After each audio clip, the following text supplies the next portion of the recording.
Assalamualaikum warahmatullahi wabarakatuh. Salam sejahtera bagi kita semuanya. Ya, sekarang kita lanjutkan lagi ya bincang-bincang kita tentang pemerintah daerah dan pemerintah desa.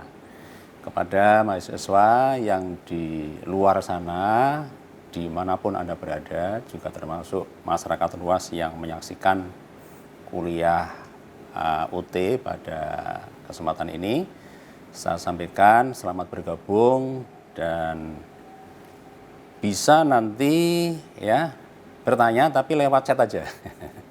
Tapi kalau masih di sini bisa nanti kita diskusi ya.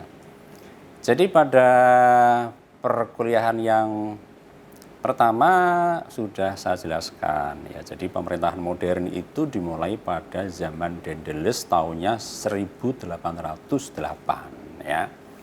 Dan itu pun hanya untuk daerah pesisir utara Jawa dan Jawa Timur, karena daerah itu pada tahun 1746 itu diserahkan oleh Raja Mataram kepada VOC. Nah, oleh karena Daedalus itu adalah melanjutkan dari MOU atau Akte van Verban dari VOC dengan Raja-Raja Mataram dan raja yang lain, maka daerah yang sudah diserahkan oleh Raja Jawa itu kepada VOC, maka itulah yang diperintah secara langsung oleh Daedalus. Di luar itu diperintah secara tidak langsung. Yang pertama adalah daerah yang dikuasai oleh para sultan atau raja. Yang kedua adalah daerah-daerah yang dikuasai atau diperintah oleh lurah, ya, Penghulu Andiko, ya, Kecik di Aceh, Kampung itu Kecik namanya, di Banten Jaro, ya, di Jawa Timur itu Petinggi dan lain-lain. Nah, sekarang saya akan melanjutkan diskusi kita tentang pemerintahan daerah itu. Nah, buatan pemerintahan yang dibuat oleh Raffles ya, itu disebut namanya adalah pemerintahan Binenland Bestur. Nah, terjemahan harfiahnya Binenland itu dalam negeri, Bestur itu pemerintahan, yaitu pemerintahan dalam negeri. Nah, tetapi pemerintahan itu tuh intinya adalah satu pemerintahan sentralisasi. Maksudnya apa? Pemerintahan yang langsung dibentuk oleh pemerintah pusat dengan cara mengangkat pejabat-pejabatnya. Jadi gubernur jenderal mengangkat residen, mengangkat asisten residen, mengangkat lagi bupati, mengangkat lagi wedana yang pribumi ya, kemudian mengangkat lagi camat. Itu semua diangkat oleh pemerintah pusat ya. Nah, pemerintahan model seperti itu disebut namanya pemerintahan sentralisasi, karena diperintah oleh pejabat-pejabat sentral. Sentral itu pusat ya. Maka model seperti itu disebut namanya pemerintahan sentralisasi ya. Nah, pejabat-pejabat yang diangkat pun juga pejabat sentral, pejabat pusat yang ditempatkan di daerah karesidenan itu untuk residen, di daerah afdeling itu untuk asisten residen, di daerah regenskap itu untuk kabupaten ya atau kabupaten ya, di daerah kawedanan itu untuk wedana, di daerah kecamatan untuk camat. Nah, jadi pemerintah pejabat pusat yang ditempatkan di daerah itu memiliki wilayah pelayanan, atau dalam bahasa Inggris namanya jurisdiction namanya. Nah, jadi dia hanya punya wilayah pelayanan sesuai dengan batas-batas, katakan karesidenan, afdeling, kabupaten, kawedanan, kecamatan itu ya. Nah, kemudian ada satu perkembangan. Jadi setelah ratusan tahun orang-orang Belanda itu merantau mencari duit di Hindia Belanda, ya. Kemudian orang-orang Belanda itu makin lama makin banyak. Ya, dalam bahasa lain membentuk koloni. Koloni itu kumpulan orang, ya. Membentuk koloni-koloni begitu, ya. Dan di kota-kota besar terbentuk koloni-koloni yang isinya adalah orang-orang Belanda Eropa, ya. Dan di Batavia, Jakarta itu nama baru, nama lama Batavia, ratusan tahun, mulai zaman Zipekun, zaman Jan Pieterszoon Koen tahun 1619. Nama kota Jakarta sekarang ini itu dirubah menjadi Batavia. Jakarta itu nama baru, baru tahun 1945. Tuh, dulunya namanya Batavia. Makanya orang-orang Jakarta asli dia menyebut tidak orang Jakarta, orang Batavia. Lidahnya dia Batawi. Karena dia itu masih belum berubah, ya. Jadi dia masih karena sudah ratusan tahun disebut, oh kamu tuh orang Batavia. Lidahnya orang lokal mengatakan orang Batavia nggak bisa, orang Betawi. Sampai sekarang, ya. Nah, di daerah Batavia sudah banyak orang-orang Belanda membentuk koloni. Di Buitensok, Bogor, itu dulu namanya Buitensok namanya, ya. Itu juga terbentuk, ya. Dia membuat rumah, membentuk permukiman, ya, banyak sekali. Jadi kalau misalnya kamu ke Bogor, itu di sekitar Kebun Raya itu, ya, itu kan masih banyak itu bangunan asli Belanda itu. Itu rumah orang-orang Belanda, ya. Itu. Kemudian di Semarang daerah saya itu sekarang ada namanya Kota Lama, ya. Kota Lama itu kemudian kalau terus nanti ke barat sampai Tugu Muda, terus naik sampai ke Candi Baru, ya. Itu rumahnya orang Belanda semua. Nah, orang-orang Belanda yang tinggal di kota-kota besar itu membentuk koloni. Dan kemudian dia itu membentuk semacam pemerintahan sendiri, ya. Dia iuran sendiri, ya. Kemudian sampah itu diberisikan sendiri. Kemudian dia ngatur gas. Jadi setiap orang itu dia berlangganan gas kompor itu loh. Nah, itu dia ngatur sendiri. Kemudian dia juga membersihkan got-got itu sendiri dia. Nah, dan dia kemudian lama-lama dia menuntut kepada pemerintah Hindia Belanda supaya diberikan otonomi, ya, seperti orang-orang Belanda yang di negara asalnya sana, gitu loh. Dia nuntut, loh, kami kan sama-sama Belanda, kira-kira gitulah.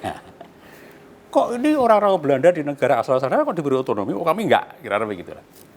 Ya, diskusilah, ya, DPR di negara asal sana. DPR di sana namanya adalah Staten General, ya. Di kita DPR di sana namanya Staten General. Nah, aspirasi itu kemudian sampai ke sana. Akhirnya dibahas di DPR sana. Dan akhir kata disetujui, ya. Orang-orang Belanda yang membentuk koloni-koloni di kota-kota besar, di Jakarta, di Batavia, di Buitensok, di Semarang, di Malang. Yang kecil-kecil itu ada di Salatiga, ya. Itu kecil, Salatiga. Kemudian juga di Padang, Bukit Tinggi. Bukit Tinggi itu dulu namanya Fort de Kock. Itu juga di Minahasa, di Makassar. Itu kemudian diakomodasi, ya. Lah oleh karena itu kemudian di amandemen Undang-Undang Dasar Hindia Belanda tahun 1854, ya, itu di amandemen pasal 68, satu pasal aja.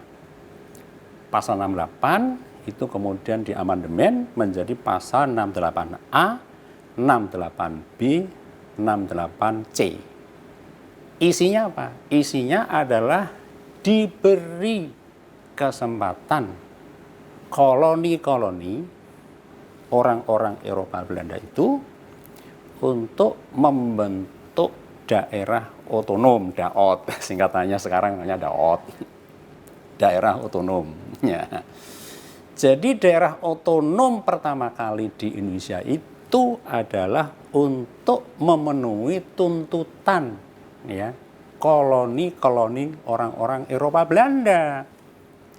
Nah, jadi jangan kemudian, oh kita sudah ada kebijakan otonomi daerah sejak tahun 1903. Waduh, itu untuk orang Belanda, bukan untuk orang Indonesia. Itu untuk koloni kumpulan orang membentuk masyarakat, dalam bahasa Belanda namanya gemeenschap. Bahasa Inggrisnya community, ya. Nah, gemeenschap itulah yang kemudian oleh hukum tata negara Belanda, Hindia Belanda, itu disebut sebagai Rechtsgemeenschap. Recht itu hukum, gemeenschap itu komunitas atau masyarakat. Jadi masyarakat, ya, yang diakui oleh hukum Hindia Belanda sebagai satu badan hukum, gitulah. Terjemahan gampangnya begitu, ya. Nah, mereka tidak mau diatur oleh orang-orang pribumi yang bupati-bupati nggak mau dia. Ah, bupati itu apa? Itu bodoh-bodoh gitu kan. Oh, nggak sekolah. Mereka kan sekolahnya tinggi-tinggi. Kok saya nggak mau. Saya harus ngatur sendiri. Nah, jadi itulah pertama kali ada daerah otonom di Indonesia. Nah, orang pribumi gimana? Nggak dikasih, belum.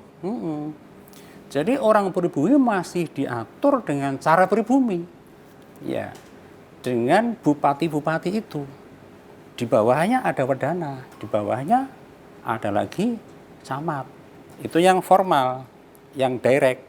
Di bawah camat ada namanya lurah, ya, petinggi, jaro, kuwu. Nah, itu yang indirect tadi. Masih seperti itu, seperti pada zaman Daendels. Nah, kemudian, ya, akhirnya terbentuk, ya, daerah otonom yang gede itu dengan nomenklatur namanya Plastelik, yang sekarang jadi provinsi itu. Kemudian yang sedang itu daerah otonom atau badan hukum masyarakat itu namanya Gemeente. Kemudian yang kecil-kecil seperti Vordekok, seperti Salatiga, seperti lagi Ambon, ya, seperti lagi di Manado, itu namanya grup Gemeenschap, yang kecil namanya, ya. Jadi akhirnya terbentuk, dan itu untuk orang Belanda semua, bukan untuk orang-orang pribumi, ya. Nah, kemudian, ya, kepalanya, ya, kepalanya itu untuk yang Plastelik itu dikepalai oleh residen. Nah, residen itu dia fungsinya rangkap. Jadi dia sebagai kepala daerah otonom merangkap sebagai wilayah administrasi. Jadi dengan undang-undang itu kemudian di daerah provinsi sekarang, waktu itu namanya Gewes, ya, itu terbentuk dua pemerintahan. Jadi kayak mata uang itu, ya. Sisi sini itu namanya daerah otonom atau Rechtsgemeenschap itu dalam bahasa Belanda. Sisi bawahnya ini adalah wilayah administrasi atau Binnenland Bestuur itu. Ya. Jadi ini barang yang satu, tapi ini dua sistem pemerintahan. Nah, tapi ketuanya satu. Untuk Plastelik itu ketuanya, kepalanya itu adalah residen. Ya. Kemudian yang kecil, yang sedang tadi namanya Gemeente itu juga sama. Satu sisi yang sini adalah daerah otonom, sisi yang sini adalah wilayah administrasi. Kepalanya pun satu, namanya Burgemeester. Ya. Kemudian sama yang kecil, namanya grup Gemeenschap, itu juga begitu. Ya, satu sisi sebagai daerah otonom, satu sisi yang lain adalah wilayah administrasi. Kepalanya satu juga namanya voorzitter namanya. Bahasa Belanda ya. Karena ini pemerintahan Belanda ini ya. Ini Belanda ya. Terus pertanyaannya, lah orang pribumi gimana? Belum. Orang pribumi masih sebagai diatur dengan cara sentralisasi tadi, yaitu wilayah administrasi atau Binnenlandbestuur di bawah bupati. Lah desa tetap di luar, ya. Termasuk sultan-sultan tetap di luar. Dia nggak masuk aturan Eropa ini model Eropa ya. Ya. Tetapi ada yang menarik di sini nih, ya. Jadi ketika pemerintah Hindia Belanda itu membuat undang-undang desentralisasi dengan mengamandemen pasal 68 tadi ya menjadi pasal 68A, 68B dan 68C itu. 3 tahun kemudian itu dia membuat undang-undang desa. Nah, ini yang menarik. Ya. Undang-undangnya pun namanya itu, nomenklaturnya undang-undang itu juga menggunakan nama Gemeente. Jadi tadi kan membentuk ada 3 daerah otonom tadi, ada Plaatselijk, ada Gemeente, ada grup Gemeenschap kan. Kemudian tahun 1906 Belanda itu membuat undang-undang desa yang bahasa aslinya adalah Inlands Gemeente. Gemeente, ordonansi. Ordonansi itu undang-undang. Ya. Jadi undang-undang tentang desa lah, gampangnya begitu. Ya. Undang-undang tentang desa. Dalam bahasa Belanda, undang-undang tentang Gemeente Pribumi. Ya. Itu tahun 1906. 3 tahun setelah mengamandemen pasal 68 tadi, yang dikenal dengan namanya Undang-Undang Desentralisasi itu ya, yang akhirnya membentuk daerah otonom Eropa. Nah, di sini menariknya begini. Jadi dalam pikiran orang Belanda, ya, desa-desa itu seperti Gemeente itu, seperti Gemeenschap orang Eropa itu. Ya. Oleh karena itu dia dibikin undang-undang yang mirip ya daerah otonom Eropa, tetapi dia tetap ditaruh di luarnya supaya diatur dengan cara adat, kira-kira begitu ya. Nah di sini ada satu kebijakan politik regulasi peraturan perundang-undangan itu yang ambigu. Ambigunya bagaimana? Ambigunya begini, desa itu diatur dalam undang-undang Eropa, yaitu IGO.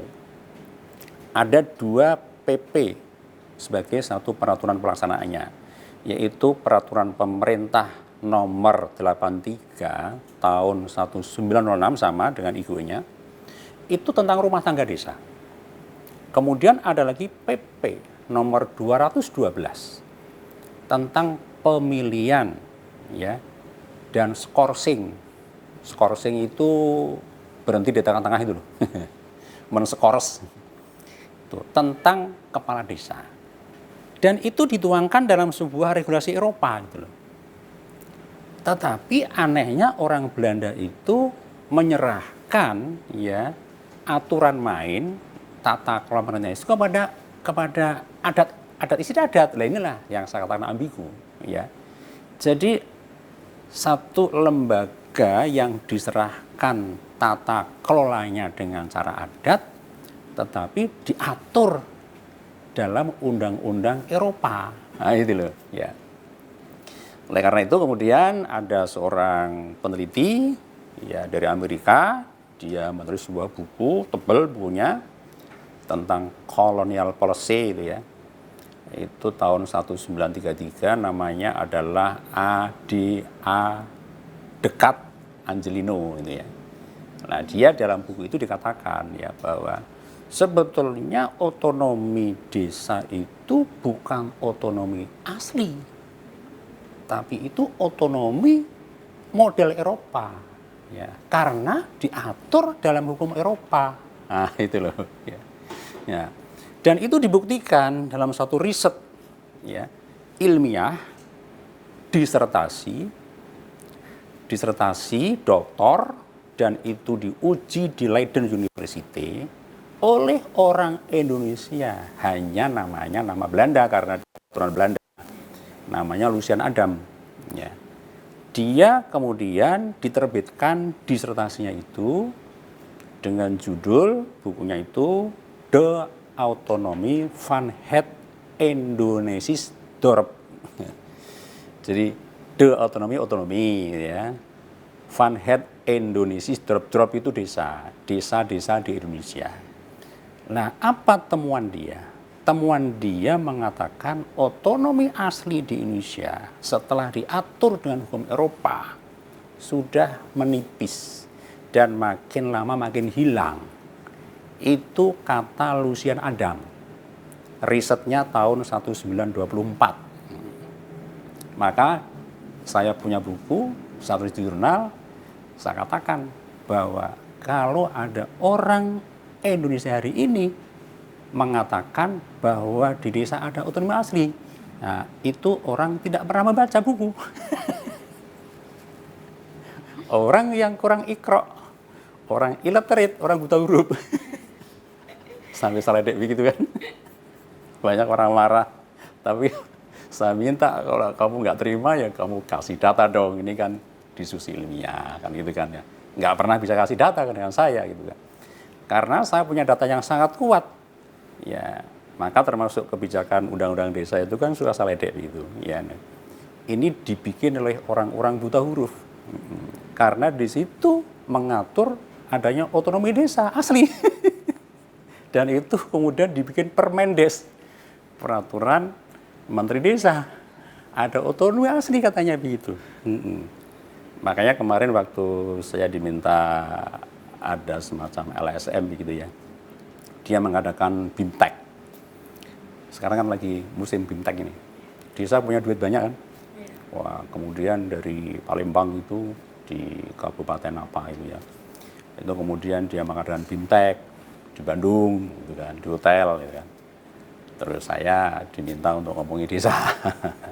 Lalu saya kan bilang, lu saya tukang kritik desa kok kemudian suruh ngomongin desa. Tapi Bapak kan tahu tentang isinya undang-undang. Oh ya udahlah. Kalau ngomongin isi undang-undang, ya saya tahu kan bisa baca. Kemudian saya mencoba main-main gitu dengan kepala desa gitu ya. Saya tanya begini, Pak Kepala Desa, ini kok ada peraturan Menteri Desa tentang hak usul adat. Ini sebetulnya ada apa enggak sih Pak? Saya sebut satu persatu. Ya. Tentang lembaga adat ada nggak Pak? Tidak ada. Ada nggak ini Pak, tanah persatu ada nggak? Tidak ada. Jadi akhirnya apa? Hanya mengada-ngada. Karena riset tahun 24 sudah mengatakan bahwa itu sudah makin lama makin tipis karena sudah diatur oleh hukum Eropa. Gitu loh. Ya, tapi para pembuat undang-undang lagi-lagi kan, ya, undang-undang itu hanya produk politik, tidak produk ilmiah, ya. Yang ilmiah itu adalah yang naskah akademik. Tetapi tadi saya katakan, yang bikin naskah akademik adalah para pengasong. Bukan orang-orang ilmuwan. Gitu. Nah, itu problemnya. Negara kita itu dikuasai sama pengasong. Iya. Kemudian pengasong itu kemudian dipesan oleh para pejabat politiknya, pemerintah dan DPR. Pemerintah DPR kemudian dikuasai oligarki, ya sudahlah. Tapi kita optimis ya, ini ada kamu belajar kayak begini nih. Nanti kan orang-orang yang sekarang ini kan mati semua termasuk saya ya. Ya kan? Nah kamu itu nanti jangan jadi bodoh lagi gitu, ya dikuasai pengasong lagi, kemudian kuasai oligarki ngikut lagi begitu, ya hancur habis negara kita. Ya. Makanya pentingnya kuliah, ya kuliah itu ya diskusi masalah data, diskusi masalah sains, gitu loh ya. Sains itu apa? Isinya dua, konsep dan teori, itu sains itu. Diperoleh dari mana? Dari riset. Itulah. Membacanya di mana? Membacanya hanya 4 sumbernya. Pertama, jurnal ilmiah, hasil riset. Yang kedua, buku referensi. Yang ketiga, buku monograf. Apa bedanya referensi dan monograf? Referensi itu buku yang membahas secara umum. Kalau monograf itu membahas secara khusus pada topik tertentu. Yang ketiga dari mana? Dari ensiklopedi. Udah itu aja. Jangan pakai Wikipedia, pakai hoax, pakai itu ya. Wah, chat-chat yang nggak karu-karuan itu. Jangan. Jadi sumber bacaan seorang mahasiswa kalau ingin bikin negara kita ke depan itu menjadi benar, itu hanya sumbernya 4 itu. Jurnal ilmiah, buku referensi, buku monograf, ensiklopedia. Nah, gitu ya. Nah, itu ya. Nah, jadi desa itu ya diakui sebetulnya oleh hukum tata negara Belanda sebagai badan hukum asli. Ya, tapi tadi ambigu tadi. Diatur dengan hukum Eropa, tetapi disuruh melaksanakan dengan cara adat. Nah, itu loh. Itu kan ruwet katanya. Sampai sekarang ruwet. Nah, kemudian baru ada pembaruan pemerintahan itu tahun 1922. Dengan undang-undang yang sangat terkenal namanya Bestur Hervorming Wet. Wet undang-undang, Bestur itu pembaruan ya. Bestur pemerintahan, Hervorming itu pembaruan ya. Jadi undang-undang tentang pembaruan pemerintahan. Nah, itu baru orang-orang pribumi itu diberi otonomi. Itu tahun 1925. Dengan ada undang-undang kabupaten namanya Regenskap Ordonansi itu tahun 1924. Jadi karena apa? Karena ada tuntutan dari orang-orang pribumi yang dipelopori oleh Partai Syarikat Islam dengan pimpinannya namanya Cokroaminoto, Haji Umar Said Cokroaminoto tahun 1918 itu dia menuntut, oh, jangan orang-orang Belanda doang dong gitu. Masa orang pribumi dibilang bodoh-bodoh terus? Masa nggak bisa ngatur sendiri gitu kan? Nah, akhirnya tuntutan itu dipenuhi oleh pemerintah Hindia Belanda. Kemudian dibuat undang-undangnya tahun 1924. Praktis dilaksanakan tahun 1925. Jadi baru otonomi untuk orang pribumi itu baru tahun 1925. Nah, ini orang nggak ngerti, dikira, oh kita sudah punya otonomi tahun 1903 katanya. Waduh, ini nggak harus sejarah lagi dia. Aduh. Nah, tetapi ya, untuk kabupaten oke otonomi. Tapi di bawah kabupaten, ya itu kewadanan dan kecamatan itu tetap sebagai namanya wilayah administrasi. Desa di mana? Tetap di luar, termasuk kerajaan itu, ya, tetap di luar, ya. Nah, kemudian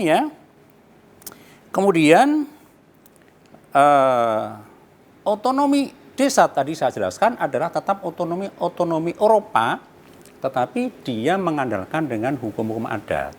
Sehingga di situ tugas kepala desa itu tetap diatur dalam hukum-hukum Eropa.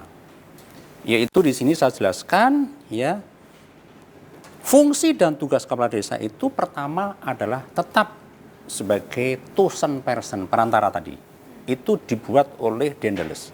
Yang kedua adalah sebagai penarik pajak bumi. Itu oleh Raffles tahun 1814. Kemudian menjadi mandor kerja wajib, itu oleh Van den Bosch waktu zaman tanah paksa. Ya. Kemudian penanggung jawab keamanan itu diatur di dalam HIR, acara pidana, itu tahun 1848. Ya. Kemudian sebagai satu kepala badan hukum komunitas, nah itu IGO itu. Ya, kemudian diberikan otonomi untuk ngatur jalan desa, ya, mengatur apa namanya, mengurus jalan desa, mengurus apa got, mengurus apa anggaran. Nah, itu adalah kebijakan IGO itu, ya, yang tadi itu. Kemudian Belanda kalah oleh Jepang. Jadi Belanda itu kelihatannya hebat, ternyata enggak, ya. Begitu diserang Jepang, hanya waktunya kurang 1 minggu menyerah dia. Akhirnya Hindia Belanda itu kemudian dikuasai Jepang. Nah, Jepang itu kemudian membentuk pemerintahan militer. Pemerintahan militer itu otonomi kemudian dibuang, ya, dibuang. Yang ada hanya yang wilayah administrasi. Ya, jadi Plastelik, Hemente, Grup itu dibuang. Yang dipertahankan adalah tadi Karisidenan, gitu ya. Provinsi juga dibuang. Kemudian Afdeling, dalam bahasa Jepang namanya Ken. Su kalau Karisidenan Su, kalau Afdeling itu Ken. Kemudian distrik itu Gun, itu Kawedanan. Kemudian kecamatan itu Son, under distrik itu Son, ya.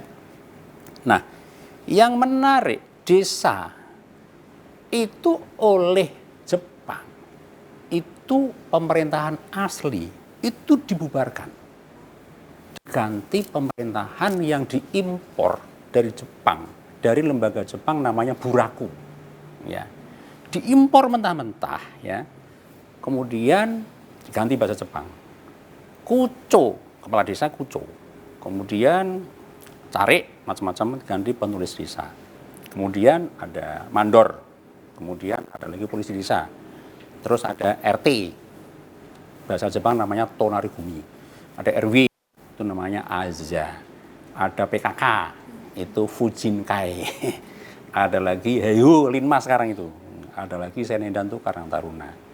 Diubah total pemerintahan desa itu oleh Jepang. Nah, orang-orang sekarang itu ada ngomong pemerintahan desa sekarang itu pemerintahan asli, lu aslinya mana? Wah, itu dibuat Jepang. Salah dek, kok kamu tuh seperti Tommy aja gitu. Dia impor mobil dari Korea, kemudian dipasang cap Timor gitu. Terus dia ngomong, ini mobil nasional. Kelakuan orang Indonesia itu suka nipu-nipu gitu. Itu kemarin juga begitu kan. Bikin impor dari Cina, terus kemudian ditempel mobil SMK, mobil nasional. Tapi nggak tahu sekarang kemana. Mobil palsu begitu. Mobil nipu-nipu gitu ya. Nah, jadi pemerintah zaman Jepang itu menjadi sentralisasi lagi. Daerah otonom dibuang. Menjadi Su, kemudian menjadi Si itu kota, Ken itu kabupaten, ya. Kemudian di bawahnya ada Gun itu kawedanan, Son itu kecamatan. Titik. Desa tetap meskipun sudah diimpor Jepang, tapi tetap di luarnya lagi. Itulah ya. Itulah diskusi yang kedua ini ya. Tentang perkembangan pemerintahan yang dari sentralisasi, kemudian muncul daerah otonom, kemudian orang Eropa muncul lagi orang pribumi dan desa, kemudian diganti lembaganya meniru mentah-mentah dari lembaga Buraku yang ada di Jepang. Oke, sekarang kita tanya jawab. Terima kasih Profesor Hanif atas materi kali ini. Saya izin bertanya, apakah ketika zaman pemerintahan Jepang mempunyai cara tersendiri ketika dalam mengawasi pemerintahan daerah di Indonesia pada zaman itu? Terima kasih, Prof. Ini pertanyaan bagus ini ya. Jadi begini ya, Mbak ya. Tadi kan saya jelaskan. Jadi pemerintahan daerah otonom yang sudah dibuat oleh Belanda tahun 1903 itu khusus untuk orang Belanda. Kemudian mulai tahun 1924 itu orang pribumi juga dibuat daerah otonom. Nah, kalau daerah otonom itu memang tidak begitu ketat ya, pemerintah pusat itu mengawasi daerah otonom karena dia diberi namanya otonomi.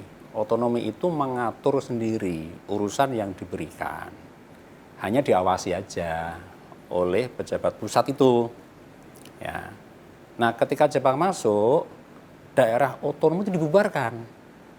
diganti lagi seperti pemerintahan zaman Dendeles, sentralisasi itu, ya. Nah, itu adalah model militer. Sekarang ini kan ada itu ya, ada kepala staf angkatan darat itu kan, dia membawai namanya Kodam. Kodam membawai lagi namanya apa ya, Korem. Korem membawai lagi namanya Kodim kan. Kodim membawai lagi namanya Koramil kan. Terus nanti dia punya pejabat-pejabat di kampung-kampung, di desa namanya Babinsa. Pemerintahan Jepang kayak gitu. Ya. Jadi pemerintahannya itu seperti pemerintahan tentara, karena memang itu militer, yang berkuasa itu tentara. Ya. Oleh karena itu pertanyaan kamu tadi bagaimana masih? Oh, sangat ketat. Karena model militer. Ya. Jadi yang namanya gubernur jenderalnya itu ya, jenderal besar itu di Jakarta, dia mengawasi pejabat di daerah namanya tadi apa namanya tadi apa namanya yang di bawah itu namanya adalah karisidenan ya, bahasa Jepangnya namanya sucho. Cho itu kepala su. Kepala su itu orang militer. Pangkatnya itu apa ya? Jenderal, mungkin sekarang itu ya mayor jenderal lah ya. Terus kemudian di bawah su itu ada kabupaten, ada kota itu, yang kota namanya Shicho, itu kepala kabupaten, kepala kota. Kemudian kalau Ken itu kabupaten, Kencho itu juga militer, atau bupati yang diberi jabatan militer, kolonel. Nah, kemudian di bawah Shicho sama Kencho itu campur, ada militer, perdana ya, ada militer Jepang, ada orang-orang Indonesia pribumi itu yang sudah diberi jabatan militer, kapten gitu kan. Nah, kemudian camat itu pribumi, tetapi juga diberi jabatan militer, dan itu dikontrol sangat ketat ya, dengan cara militer ya. Kamu bisa bayangkan ya, militer itu kalau salah kan suruh push up, pukul, tendang gitu, atau mungkin juga suruh lari, atau barangkali bahkan bisa dikuaplok. Cara begitu, cara militer begitu ya. Nah, termasuk juga kepada kepala desa. Jadi kuco kepala desa itu. Kemudian kuco itu dibentuk lagi, di bawahnya ada namanya ketua RW. Itu Azacho. RW itu Azacho ketua RW. Di bawahnya lagi ada namanya adalah Tonarigumicho, itu ketua RT. Tonarigumi itu RT, Tonarigumicho itu adalah ketua RT. Terus dibentuk lagi semacam milisi. Sekarang ini ada milisi-milisi itu ya, ada apa namanya, pemuda Pancasila. Itu adalah bentukan Jepang dulunya. Itu mewarisi, zaman Belanda nggak ada. Itu ada lagi apa, di Jakarta ada Forum Betawi Rempuk. Itu milisi itu. Itu dulu dibentuk Jepang namanya Heiho. Ya. Heiho itu adalah milisi-milisi yang membantu tentara ya. Orang sipil tapi ditentarakan, dikasih pakaian kayak militer. Sekarang kan banyak begitu ya, kayak pemuda Pancasila pakai loreng-loreng, kemudian itu NU itu punya banser gitu ya. Wah, itu yang waduh, ada itu ngober-ngober itu khilafah itu ya, ada tokoh pengajian tertentu itu nggak boleh, itu Abdul Somad itu milisi ya. Itu awal cikal bakal misi itu dibentuk oleh Jepang ya. Ya, dan sekarang masih nggak dibubarin karena itu model tentara. Tentara sekarang itu didikan Jepang dari peta itu ya. Makanya otaknya juga otak-otak Jepang itu sampai sekarang. Suka bikin milisi ya gitu. Di Bekasi ada milisi apa namanya itu ya, bikin ribut itu. Di Bandung itu juga ada milisi apa namanya, Gambira apa gerakan rakyat merdeka atau apa begitu tuh. Dan marak di mana-mana sampai sekarang, itu susah dibubarkan ya, karena itu memang otak-otak militer kita itu juga otaknya Jepang semua ya. Nah, termasuk bikin tuh pemerintahan militer sampai sekarang itu dari Kodam sampai Koramil sampai Bebinsa itu buatan Jepang ya. Jadi kembali kepada pertanyaan kamu, apakah mengawasi? Sangat ketat mengawasi kepada pemerintah daerah juga kepada pemerintah desa. Sampai sekarang untuk desa ya, sekarang itu sudah betul-betul gaya Jepang itu ya. Semua lembaga desa hari ini itu buatan Jepang ya. Pemerintahan desa asli sudah hilang sejak Jepang berkuasa di Indonesia, itu ya. Oke ya.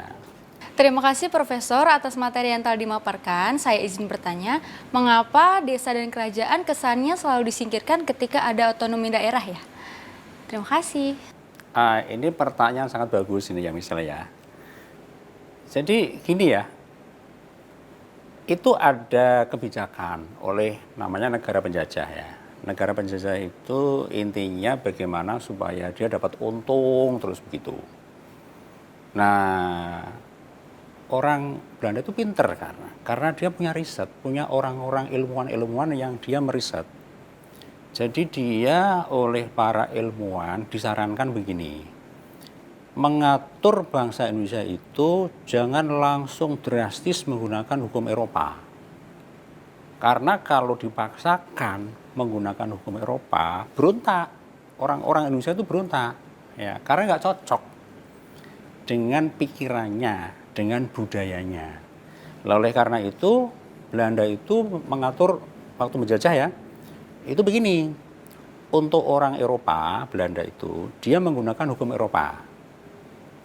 Untuk orang-orang Cina dan orang Arab yang dia tinggal di kota-kota ya, dia rata-rata cerdas, sekolah gitu ya. Itu pun memakai hukum Eropa. Nah, untuk orang pribumi, nah ini menarik ya. Orang pribumi itu adalah bukan orang Belanda, bukan orang Cina, bukan orang Arab itu ya. Itu menggunakan hukum adat dan hukum Islam yang beragama Islam. Nah, dengan cara begitu, maka pemerintah penjajah Belanda itu dia aman, tidak akan dilawan.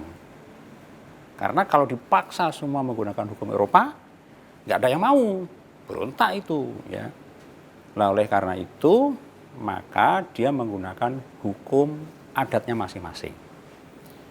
Nah, maka dari itu ya desa dan raja-raja itu dibiarkan aja. Udahlah kamu pakai hukum-hukum adatmu aja gitu. Bagaimana cara kamu mengatur, mengangkat sultannya, angkat rajanya, menggaji rajanya. Sudahlah, kamu atur sendiri. Nanti kalau saya atur dengan cara saya, dengan cara Eropa, wah kamu bisa berontak, nggak cocok dengan cara saya ngatur gitu kan. Itu pertama. Pertimbangan dari sisi budaya dan lembaga. Kemudian pertimbangan kedua adalah duit. Ya. Kalau Belanda mengatur kerajaan itu dengan cara Eropa, juga desa, ya, konsekuensinya dia adalah mengangkat pegawai, mengangkat ASN, bahasa sekarang. Waktu itu namanya adalah mengangkat Ambtenaar, bahasa Belanda. ASN itu bahasa Belanda Ambtenaar. Maka Belanda akan mengangkat Ambtenaar di kerajaan-kerajaan itu juga di desa-desa. Nah, kalau itu dilakukan, keluar uang banyak, APBN. Ya. Nah, supaya tidak keluar banyak, tetapi kemudian dia bisa mencapai tujuan politik dan ekonominya, ya udah, nggak usah lah. Yang penting pokoknya pegang aja kepalanya, rajanya dipegang, kepala desanya dipegang, yang penting kamu tunduk pada saya. Pajak masuk, nggak usah bayar. Nah itu, ya namanya Belanda. Ya, tapi negara kita sampai hari ini juga begitu, kayak Belanda, kayak Jepang juga, nggak mau bayar kepada pengurus desa sampai sekarang itu bukan ASN. Ya dibayar di bawah UMR aja sekarang ini baru kemarin tahun 2015 ya ada dengan adanya dana desa itu. Sebelumnya nggak dibayar mereka. Ya, jadi masih pola pikirnya pola pikir menjajah untuk desa. Tapi untuk kerajaan sudah dimasukkan namanya daerah istimewa, dibayar negara kayak Jogja. Tapi untuk desa masih seperti zaman penjajahan. Nah ini problem, tugas ada semuanya nanti itu ya. Semua mahasiswa sekarang ini mikir itu, matur negara kok seperti itu ya. Teman-teman semuanya ya, mahasiswa UT juga mahasiswa ada di luar UT sana dan juga masyarakat luas pada sesi yang kedua ini ya. Saya jelaskan bahwa otonomi daerah itu kemudian dibuka. Itu dengan mengamandemen Undang-Undang Dasar Hindia Belanda tahun 1854 itu pada pasal 68. 68 kemudian diamandemen menjadi pasal 68A, B, dan C. Dengan mengamandemen itu yang dikenal oleh masyarakat sampai hari ini namanya adalah Undang-Undang Desentralisasi tahun 1903. Lahirlah ya daerah otonom besar namanya Plastelik, daerah otonom sedang namanya Gemeente, kita kota terjemahnya kota Praja. Kemudian daerah otonom Grup Gemeenschap itu untuk orang Belanda. Ya. Nah, kemudian orang-orang pribumi baru diberi otonomi daerah itu setelah ada pembaruan pemerintahan tahun 1922. Dan undang-undang tentang kabupaten baru dibuat tahun 1924. Dan kabupaten baru diberi otonomi itu tahun 1925. Ya. Tetapi kerajaan dan desa tetap di luar sistem gitu ya. Nah, tadi misalnya tanya, mengapa begitu? Ya Belanda mau nakal aja. Namanya juga penjajah kan, ya. Tapi dia punya argumen ilmiah juga ya. Karena dia jangan sampai kalau memaksakan hukum Eropa itu nanti pada berontak dan itu ongkosnya mahal, gitu kan. Kemudian ketika Jepang masuk ya, maka daerah otonom yang sudah dibuat oleh Belanda itu dihapus. Hanya dipertahankan wilayah administrasi ya, dan provinsi sudah dihapus. Dimulai dari Karsidenan, namanya Su. Di bawahnya itu ada kabupaten namanya Ken, kota Si, di bawahnya Kawedanan namanya Gun, bawahnya kecamatan namanya Son. Desa namanya Ku, tetapi di luar sistem. Sama dengan kerajaan sama, tetap di luar sistem. Nah, itulah ya materi yang saya sampaikan pada pertemuan yang kedua ini. Ya, pada semuanya mahasiswa, teman-teman yang di luar juga, pada masyarakat, kita akan lanjutkan pada sesi yang ketiga. Demikian ya, mudah-mudahan bermanfaat. Assalamualaikum warahmatullahi wabarakatuh.